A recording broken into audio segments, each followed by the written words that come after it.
we were working with some children who the emphasis was really about social interaction and social appropriateness and social connection, but they had no nature connection infused into it. And at the same time, we were working with children with the same social model for connection and nature connection, and these people rose much faster in their attributes of connection, right? Their health was changed quicker.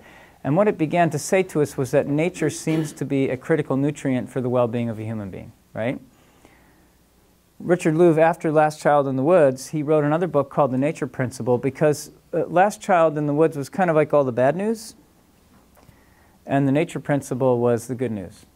All right, so given that we have all these negative trends and we have to put nature connection back into our culture, here's the positives you can expect from nature connection. And he says right on his book, you know, one of the quotes out of his book is that the future belongs to the nature smart, which to me, in my language, would be the future belongs to those who are deeply connected to nature, because they're going to far outperform their peers. And I believe this to be true. So I don't actually think that nature connection is just a nice thing to do. I think it's like totally optimizing the human capacity. And I don't think that's a small thing. And I think that the fact that you have Manzanita School fully adopting that concept, and I was just listening to the reports from the teachers today who come from other institutions and have seen performance in children in other places. They're basically saying these kids are off the charts the way they're responding and performing, and I don't think that's an accident either. I think, first of all, the kids are brilliant, but in my estimation, all children are brilliant. You know, they're born brilliant, and they just get stunted by not being served in the way that they need to be. So I'm not thinking that, well, there is something special about you guys, okay, but it is, but it isn't just that you're special, because each one of you is special, but it's also because you're being given opportunities to build something into yourselves that is really missing for a lot of people today.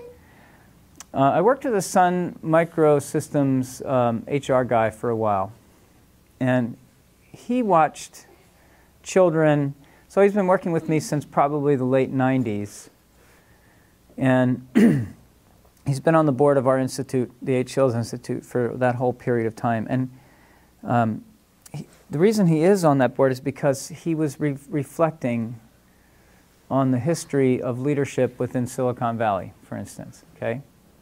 And he said that, you know, the thing that really hits me, John, is that when I talk to all of these founders and leaders that I know within Silicon Valley, all of them credit their childhood playing in nature and being able to explore on their terms to really helping them develop profound creativity and the ability to understand risk-taking and the ability to understand how to work with people and how to see patterns. And you know, he just says a lot of the things that we depend on as leaders in management, for instance, or the running of companies in a healthy way, he said every one of these guys that I spoke to can trace it back to their childhood growing up in nature.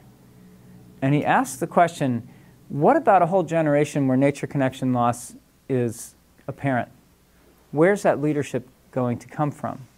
Who's going to take the place of the people who have the opportunity? So when Scott used to say those things to me, you know, I really thought about it, but then Richard Louv actually wrote the book, The Nature Principle, and he more or less says exactly the same thing, and he pulls all this research together that basically points at the truth of what Scott was suspecting. The future belongs to the nature smart, mostly because demographically it might be that most people will not be nature smart.